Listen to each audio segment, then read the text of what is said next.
target using a number of tactics such as visual, wiretapping, electronic communications, computer hacking, and installing monitoring devices in the target's home or office in order to obtain information. There are two principal types of surveillance related to VITI programs that I will discuss. Covert surveillance, which is the most typical way of gathering information. Surveillance on the target in a way that does not allow the victim to know that they are being watched. The second, overt surveillance, is information gathering in a way that ensures that the target knows that they are being watched. The following steps are the steps in the remote neural monitoring process from selecting the victim to the end that likely ends in the victim's demise. From citizen to lab rat. Covert data collection. During the initial phase, the victim will have no idea that they are being watched, studied, and observed in nearly every aspect of their lives.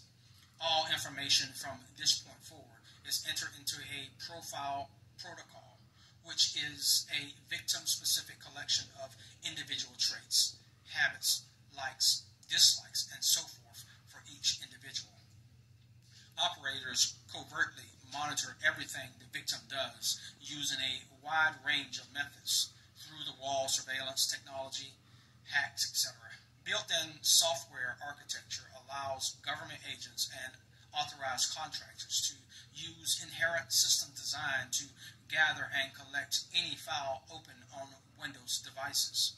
By creating system processes such as elevated profiles, operators own the Windows PC, able to monitor and collect any document in real time. These are internet addresses of files created on my computers, obviously accessible by these links. Windows indexing using elevated privileges can make any file disappear from the computer owner's view instantly, yet leave the file in the original folder undetectable by the victim, providing perfect deniability later if the process is discovered. They study the victim's weaknesses. The perpetrators are looking for specific weaknesses that they may be able to exploit. If there is a secret fetish, any habit, especially ones that would be viewed as controversial or embarrassing to the victim, they will find it.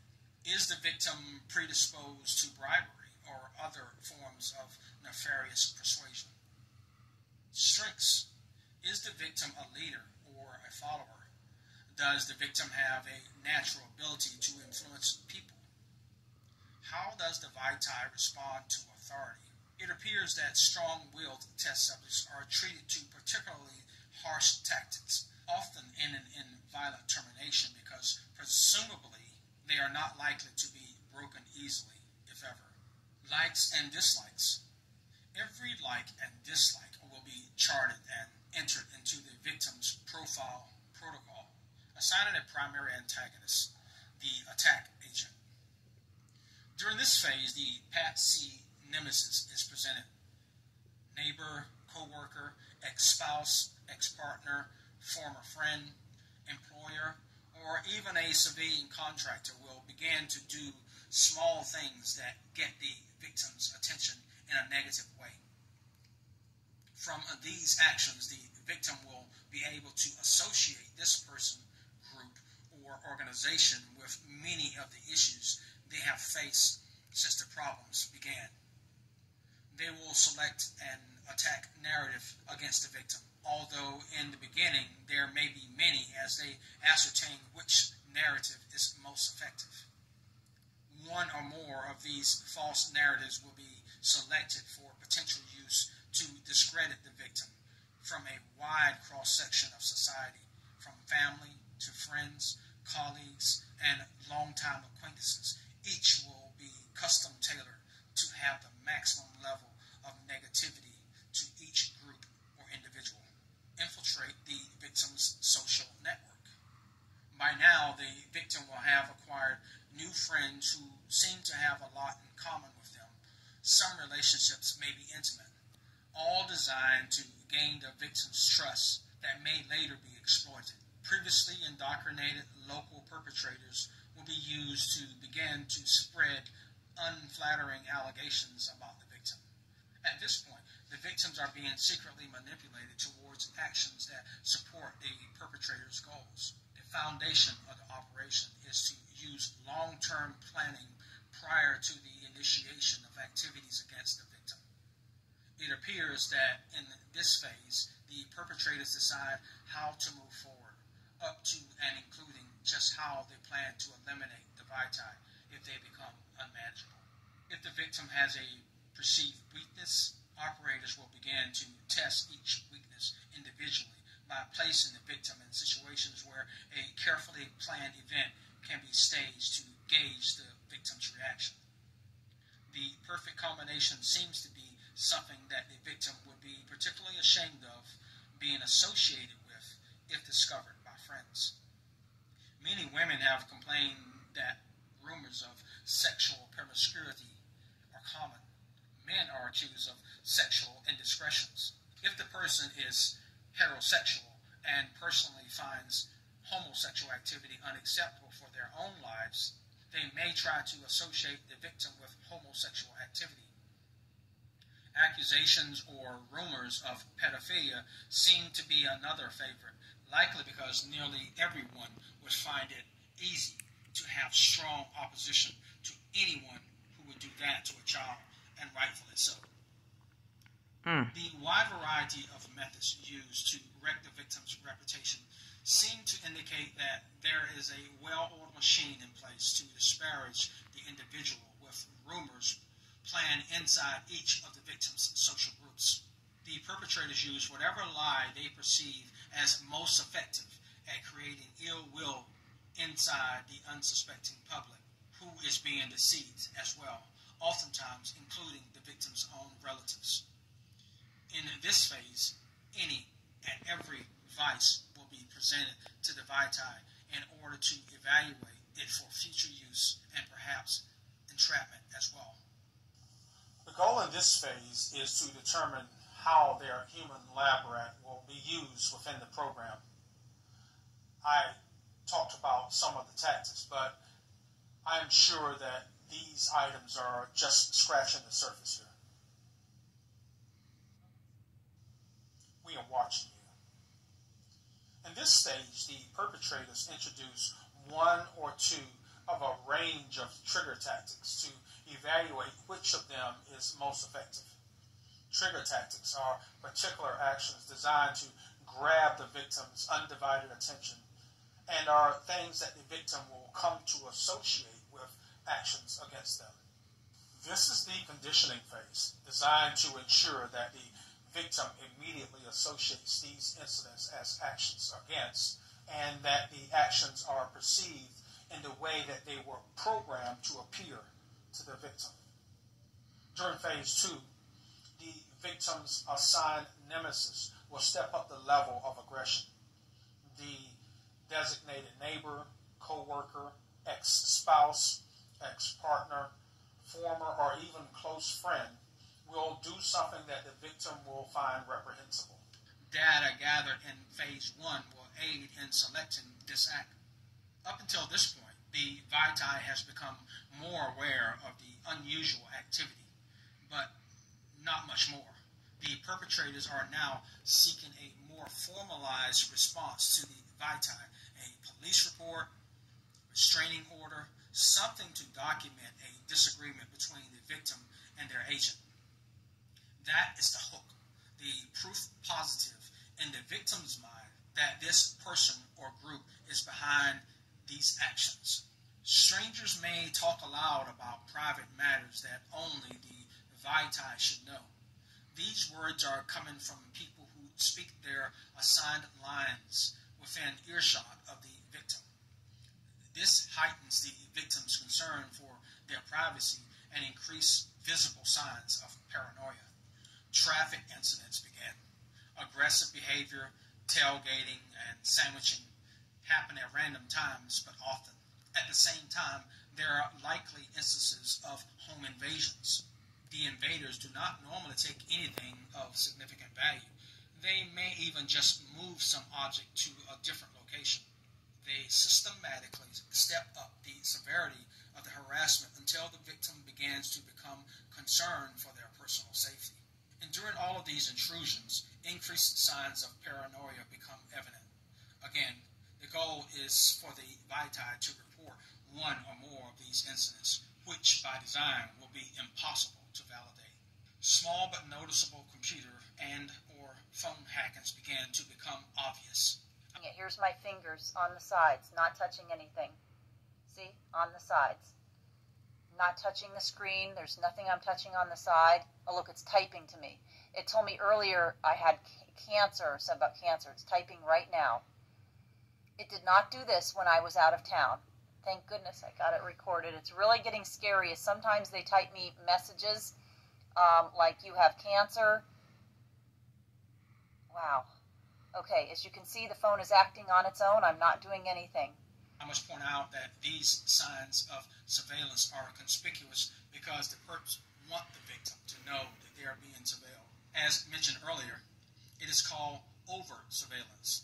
In my case, a screen capture program was used that caused a momentary pause in the mouse, something just subtle enough to be noticed, but covert enough to look like secret surveillance. I now understand that it was not intended to be covert at all. It was designed to get my attention and to create concern for my computer's security. The individual act of invading personal privacy, such as home intrusions and hacking personal communication devices, are acts designed to instill fear about the most basic American right. A person's home is his or her castle, secure from unreasonable search and seizure of property by the government. In this phase, operators make decisions on victim-centric harassment protocols. Victim-centric harassment protocols are the specific actions determined to be most effective at achieving the intended outcome of driving fear, stress, and anxiety in the victim's everyday life. The tactics become a permanent record to be used in future psychological warfare operations against the VITI going forward. Once identified, those are the tactics that will be used permanently against the victim for months, years, or until the VITI life is ended. Phase 3, sensitization. Be afraid. Be very afraid. This phase cements the targeting activity identified in the harassment protocol as most effective against the victim. These are the tactics selected from Phase 2 activity, which were considered to have the best influence on the victim's propensity to notice the activity. Actions may include using lots of cars of the same color, all red cars or white vans, for example. Vehicles with their high beam lights on and act called brighting may also be used. Noise campaigns. Cars driving through the neighborhood or neighbors honking their horns or squealing tires. There may be several people with backpacks. People wearing a particular color. People standing in a particular spot every day. Or people standing near the victim looking at nothing in stores or other places. Strangers pointing a phone in the VITI's direction for long periods, but not exactly at the victim. A helicopter may be hired to fly over the victim's home several times in one day. Police cars may be used to crowd the victim or to appear at every other corner or so in the victim's path of travel. Street theater, which are elaborate schemes acted out by multiple perps, which is designed to make the victim feel unsafe, even that their life is in danger. Games called mobbing are used, which is the act of having several perps crowd the victim as they walk down the street or as they enter a confined area, any place that will make the victim feel vulnerable. Workplace mobbing. Several co-workers may be selected to constantly harass the victim in an apparent attempt to force the victim to lash out in the workplace against the assailants, who are fully protected from any form of action from the employer, who is also employed as part of the actions against the vitae. These are just a few. However, each of these actions are designed to harass the victim with a highly concentrated effort to present a single group or theme over and over again. The actions are aggressive and potentially dangerous because it is impossible to predict how a victim will react to extreme tactics used to push the victim to the outer limits of their tolerance for the perceived danger. Perpetrators will get the victim's attention. This is event association. These actions are particularly effective because they terrorize the victim while solidifying the lie in the minds of the citizen perps that the victim is suffering from mental illness, while the victim is actually responding to the psychological torture that the citizens are helping to inflict on the vitae. In the early days, before I realized how I was being targeted, I associated some items or actions that I was programmed to recognize as potential attacks, basically because I did not understand the technology.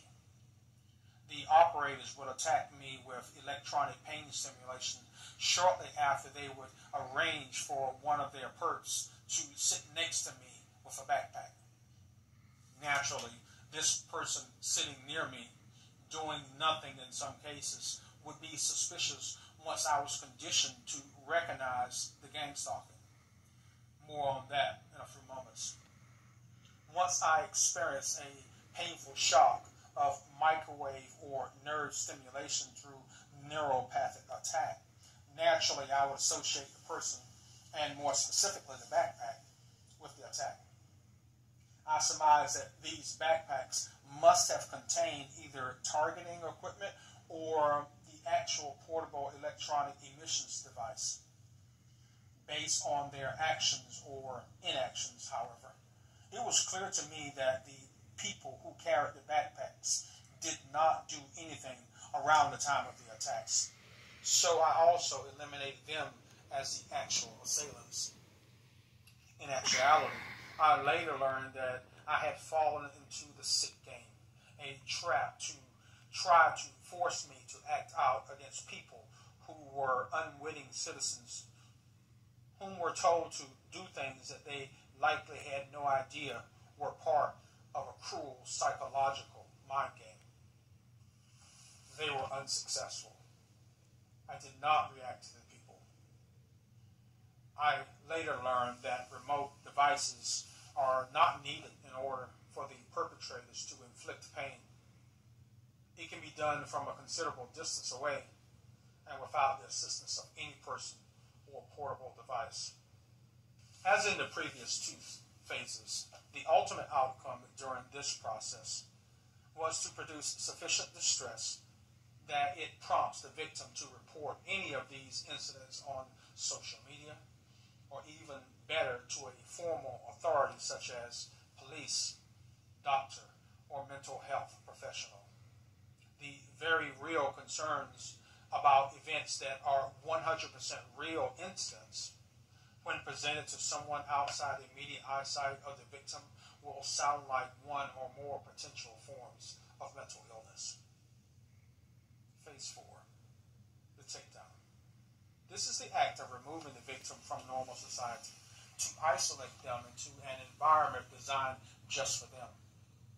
By now, every person not directly associated with the operation against the vitae is kept at arm's length, where they cannot infer anything about the victim that was not selected for release by the perpetrators. This phase of the operation completes the totally rewritten life story of the vitae. You see, whatever contributions the vitae actually has made to their families or to society by this point do not matter. This is true in work and in our social lives as well. You see, evidence points to the fact that this operation is predicated on the premise that in society, it does not matter what you do. What matters is what people believe that you do. That fact is one of the strongest pillars of the sick and evil program. At this point, some work episode has either caused the victim to lose their employment or the victim fears it will happen any day.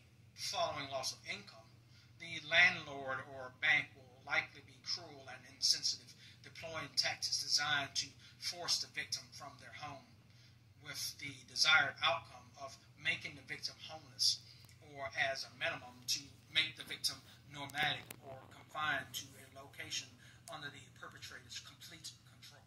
Active schemes create a wide variety of problems designed to eliminate all income and to drain any financial reserves that the Vitae has. By now, friends treat the Vitae differently, creating an atmosphere for the victim that everyone is in on a secret that the victim does not know about or understand. Every job the Vitae applies for normally will not even earn an interview, or if the victim is hired, they are quickly fired or forced out with little or no reason. Money is fleeting fast. The Vitae has a list of people to blame, but none of it completely adds up based on what the victim understands. No one listens or even wants to hear what the Vitae has to say at this point, because the entire social circle has been tainted by a wide range of rumors and innuendos. Previous close friends and acquaintances avoid the victim, generally using language that suggests that the problems are all in the victim's own making, or even worse, words and actions from people that the Vitae's encounter suggest that they believe that the incidents are all in the victim's mind. There have been one or more close friends who have recently committed acts that make their continued friendship in the victim's mind impossible going forward. If the Vitae is lucky, they've discovered by this point that they are trapped in this formal, covert mind control experimentation and testing program. Tragically, however, most will not understand the dangerous world of lies and deceit that has taken over their entire lives. By now, in many victims' eyes, their life may be hopeless. Phase 5, establish control. Phase 5 is an all-out attack. This is all-encompassing psychological warfare in its purest form. Operatives use a wide range of tactics to attack the victim, from the subtle passive-aggressive remarks to overt, in-your-face aggressive mind games, entrapments, as well as complex and highly choreographed situations designed to encapsulate every aspect of the victim's life. I found the passive-aggressive attacks very interesting because this technique was the most difficult for me to detect and understand for a long time. Acts of passive aggression fit the program perfectly because they are difficult to detect by anyone outside the full context of the victim's personal experiences. Targeted passive aggression tactics require a thorough understanding of the types of comments that the victim would find objectionable, and the ability to skillfully mix those types of comments into the context of normal communications. Passive aggression is the mind game that provides the means to provide psychological stress to a victim in plain sight, while showing little signs of aggressive acts to the casual observer. Without background on the comments, an innocent bystander would see nothing wrong in the exchange. The goal at this point appears to be to remove the Vitae from society, to incarcerate, institutionalize, or euthanize. Passive-aggressive comments are just one small area of the mind games played by perpetrators. Let's examine a few of the most significant techniques used to terrorize Americans caught inside this hell. Gang stalking. Gang stalking, or organized gang stalking, which is a more accurate term, is one of the primary harassment tools. It means exactly what the name implies. Groups of individuals coordinated and managed to overtly follow or stalk a victim in a way that is not easily seen by anyone other than the target. But because of the sensitization efforts in earlier phases, the victim will easily recognize these situations. Stalking, by the way, is illegal under U.S. Federal Code 2261A. I will use number 2, quote, whoever with the intent to kill, injure, harass, intimidate, or place under surveillance with the intent to kill, injure, harass, intimidate another person, B, causes, attempts to cause, or would be reasonably expected to cause emotional distress to a person. Stalking statutes are complex, but in my untrained assessment, their description of conditions fit these remote neural monitoring operations with perfection. These organized crimes are designed to inflict psychological distress on the victim in public spaces, with consequences that are impossible to predict because the victims can feel a very real and terrifying sense of immediate danger. The gang stalking technique skirts prosecution because since there are many different people used in the activity, it is difficult to prove based on current law. Yet, the psychological effects of stalking can be demoralizing and traumatizing for some, virtually impossible to ignore for many. Evidence apparent after closer study shows that stalking is also the primary weapon used to facilitate a false diagnosis of mental illness. The complicity built into these crimes is alarming as well. This is in-your-face overt control of every aspect of the victim's life. Tactics designed to give the victim a sense of hopelessness, paranoia, and despair. The citizens may have no idea that they are participating